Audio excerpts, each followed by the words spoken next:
Everything had a beginning and a cause, but that's a problem.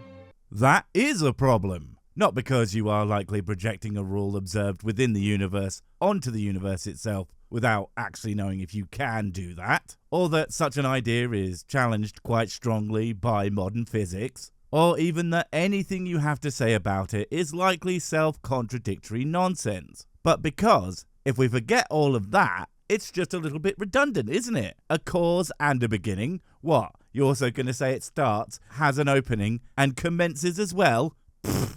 If everything had a cause, what caused the beginning? All physical laws tell us that nothing can cause itself. Energy and matter don't just appear. You are confusing observation with essentially meta-universal unchanging rules that apply to everything. There's a reason why all we know about physics is how it works within the universe. Or not even that really, how we observe it to work. It might not work how we think it does at all. Also, you're alluding to the conservation of energy, first law of thermodynamics stuff. You know, energy cannot be created or destroyed, it just changes states. Well, that completely refutes the very first thing you stated. Almost like this is already way beyond your ability to understand. Oopsie daisy. So if existence broke those laws, then something beyond them, a miracle, must have caused it. But what caused this miracle and why? Love the fact you jump right to miracle and immediately walk past and act like that is the only possible explanation for something, when all the other shit is there. First off, you are assuming that anything in the universe has broken any law of it at all. Because, second, you are again assuming that even if something has broken the rules, as we understand them, that we actually understand them fully. Again, they are descriptions of what we see, not absolute immutable facts about how the everything works. Also, the fact that you think why is even something that it makes sense to ask, when why assumes a will, a reason, when no reason is entirely plausible. But I imagine, as with most theists, no reason is not good enough, mostly because you're so special. Perhaps we can decipher some clues. 2 plus 2 equals 4. I didn't decide this, and nor did you. 2 plus 2 is simply 4. It's definitional. You do realise that pointing out it's definitional kind of undermines the idea that the face noises of 2 plus 2 equals 4 being a fact about reality, when no, that's just what we have decided those things mean. But sure, when you have what we define as 2 of a thing and you get another of what we have defined as 2 of those things together, you will end up with what we have defined as 4 of those things. But that's not a clue to anything. That's the expected results of the framework that we set up, not some magical demonstration of pretty much anything. You can all believe that 2 plus 2 equals 5, and you would all be wrong. It's just a feature of existence. If we all, every last one of us, but apparently you, believed that 2 plus 2 was 5, then chances are what we were using those words to describe would be that. Again, you're attempting to confuse frameworks with the things we use them to understand. Frameworks simply attempt to describe reality. But the reason so many of them change over time is because they tend to fail to do so, at least completely. Because we'll discover more about how the everything works, so then we change them. Now, obviously that applies less to maths than it once did, but that doesn't mean it couldn't change again. But even if it never ever does, none of this has anything to do with the idea of a creator. And certainly, no specific one. These concepts could and would continue to work in a universe with or without someone who did it on purpose. Also, it's fun that you use just because a lot of people believe X doesn't make it true. So I would hope that you have never used the popularity of Christianity as a point in its favour. Wouldn't want to be a stupid hypocrite, would you? No, I'm sure being stupid is enough for you. Murdering the innocent is wrong. Did you or your society decide this? The entire world can claim it's fine to murder the innocent, and has, at times. But again, you would all be wrong. Only murdering the innocent is wrong? That is good to know, I guess. I always wanted an excuse to murder people without having to listen to all those whiny bitches tell me, "Wah, that's wrong." And, "Wah, I don't want to die." Or, Wah! Stop feeding me into a wood chipper.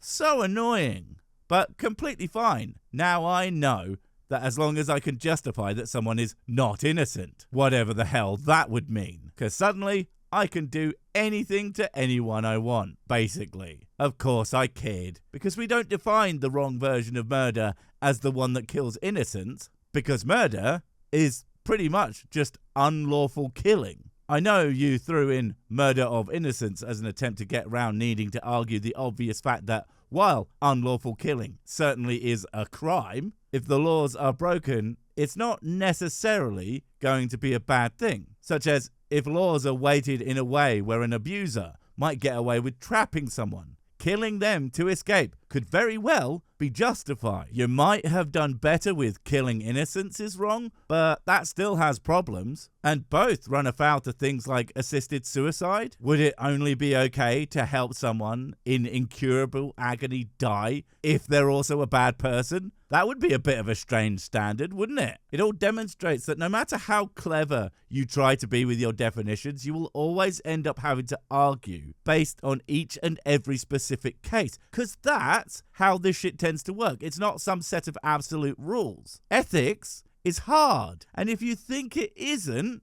you're probably not very bright. Just like the fact that children occasionally mistake 2 plus 2 for 3 does not undermine the fact that 2 plus 2 equals 4. Your incompetence at calculating morality doesn't make it untrue. Being called incompetent at morality by someone who thinks it's black and white equations would be as hilarious as it would be completely infuriating. The fact that you don't seem to understand that there is always some amount of complexity in moral assessments. Even obviously bad things still have to be further judged on how bad they are. I mean, a singular, unjustifiable murder of an innocent people versus a serial killer of children. They're both bad, but there's completely different levels of harm involved. They aren't the same, not even close, even though they both involve murder. And while it still sounds like they could be calculated, they really can't. The harm that stems from any given death could be as simple as a person died, to an entire community just lost a pillar that touched countless lives, whose loss will be felt for generations. The fact that you think this is some really simple 2 plus 2 formulaic shit is proof positive that you have spent basically 0 seconds really thinking about how morals work and why. Again, probably because you aren't nearly as smart as I would bet that you think you are. And just so you know, if you think you're a giant, gibbering moron, that would still be way too smart. But the fact that murdering the innocent is wrong is a moral claim is strange. Why is morality a feature of existence? Well, there's your problem. I would argue that morality isn't a feature of existence, not in an intrinsic sense anyway. Again, it's more of a framework used to describe something that people, and likely other animals, do. It's a bit like saying that sprinting is a feature of reality, when if you lived in a Cars-style universe, where everything had wheels, because they're all cars, instead of legs, that not only wouldn't make any sense to say, it would be completely incomprehensible as an idea to the beings that existed within it. Morality is more than likely just a thing that humans do that turned out to be an extremely useful evolutionary adaptation. No more a fact about reality than wings or legs, but still a part of the one that we exist in. An effective one that increased the lifespan of every culture that partook and effectively ended all of the ones that didn't. I wonder why it caught on. This becomes even stranger because for morality to even be a factor, it requires moral agent being capable of understanding and choosing between different moral outcomes.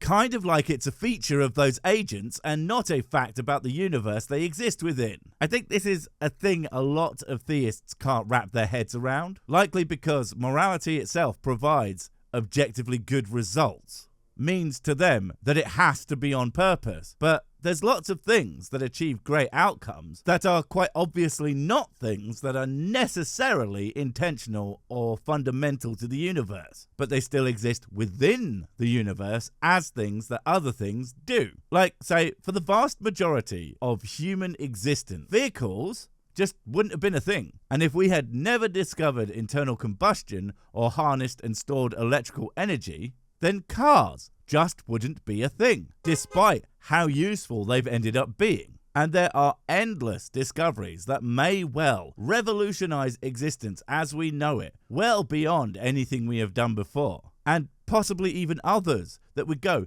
even further that may never exist. And so, as it is, just aren't part of existence and never will be. But all of them, the fact that they could have not existed doesn't mean that the fact that they might have not doesn't make that they do any less valuable.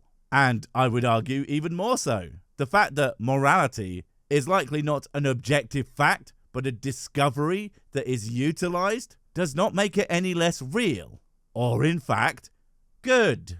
In other words, an independent feature of existence requires us.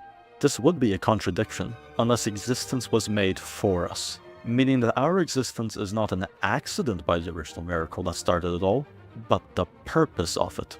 Dude, just because you insisted that morality was an independent feature of reality and then immediately contradicted yourself by then saying it isn't, is not a problem for anyone but you and your extremely empty skull. But to then go on to use the logical problem that you caused to then say, well, don't you see, reality was specifically made for me and my hoog brain, is just exhausting, narcissistic nonsense.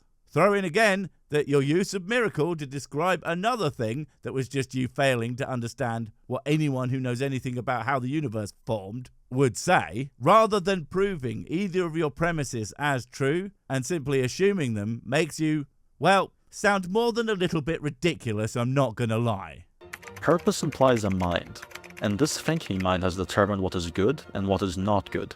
Okay, I'll give you that. Purpose does seem to imply a mind, but your current setup fails to demonstrate purpose even remotely, so good job. But even if it did, the existence of someone creating something in no way would necessarily reflect that as good. If a human being somehow creates a simulated universe of genuine pain and suffering, would that suddenly mean that the torment of those digital creatures was a good thing? Or that if he found a way to insert human conscious experience into the model, that suddenly his dominion over them would be moral by definition because that's what he decided? No, of course not. So even if there's a creator of this universe, that only answers as far as that guy did this one thing. Not that any of his particular policies are good inside or outside of the thing that he created. Only that he could assert his will, malevolent or otherwise, onto us, if he in fact could interact with us at all. Logically, what is good would reflect the creator's will, as purposefully making something that it thinks is evil would contradict his own will. No, it doesn't. What are you talking about? That's just an assumption based on absolutely nothing but wishful thinking. You could not possibly know the desires of a being that is literally beyond time and space without, going there. And even in a universe with a creator that we somehow know about, all we could know about their designs is that they might have them. We could not know what they are or why, and certainly couldn't even begin to determine their specific motivations. And hell, even if they somehow communicated to us that they mean us no harm, yeah, sure, there are about 1 million sci-fi stories where that always works out just great. So now the question, why does evil exist then? That is a poor question. Evil is not a thing in and of itself. Evil is the lack of good, just like cold does not exist. Cold is just the lack of heat.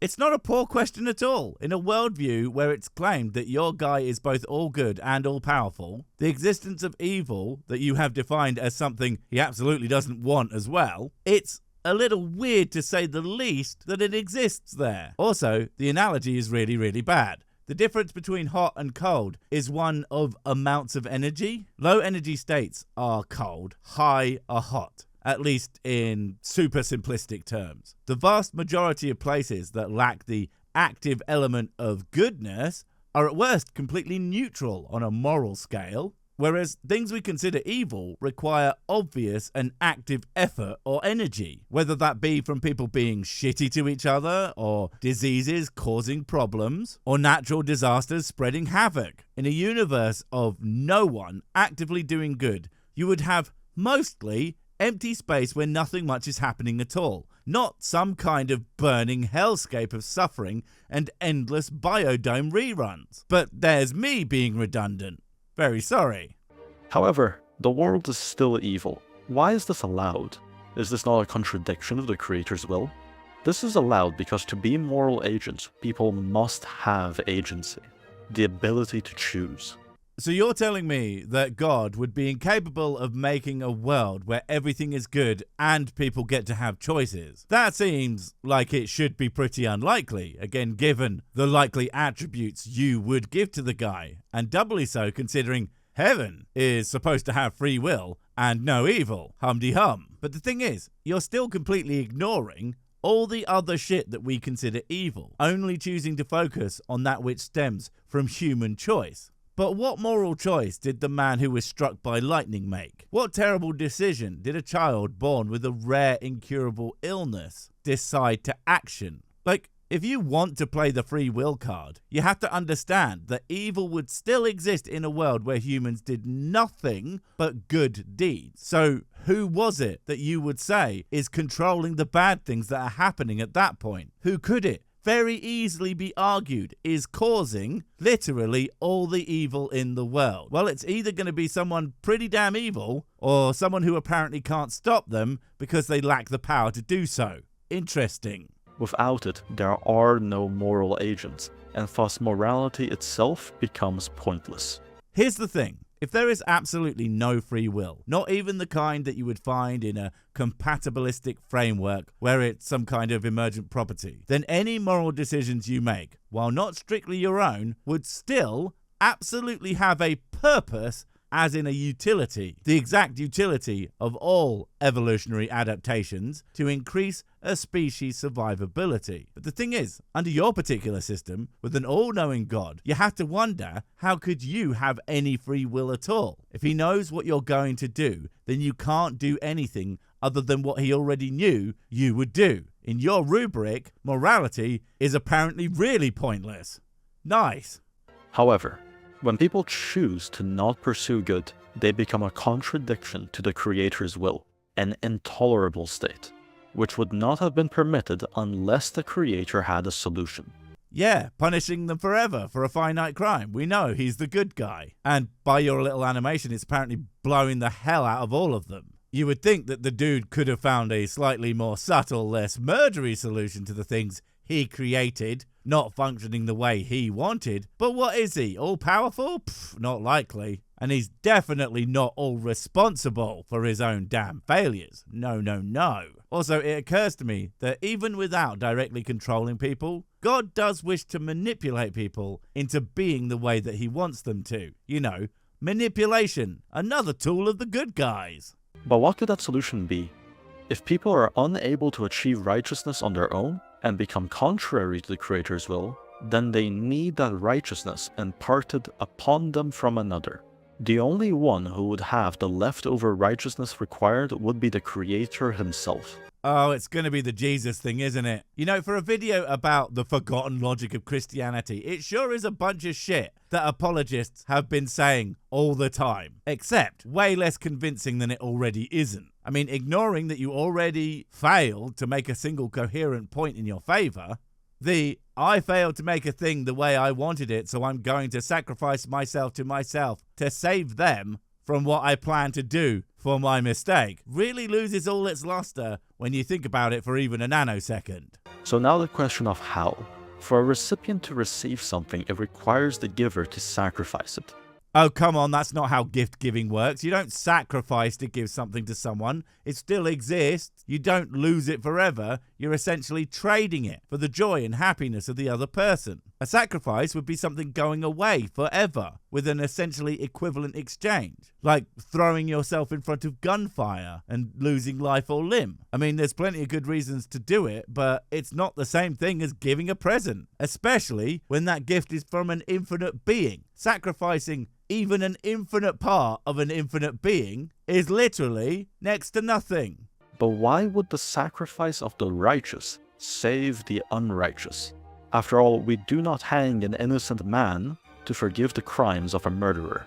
But remember, It was the Creator's decision to bring existence into being, knowing full well the unrighteousness it would result in.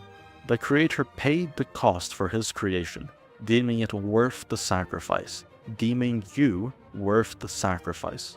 So the only question remaining now is, who?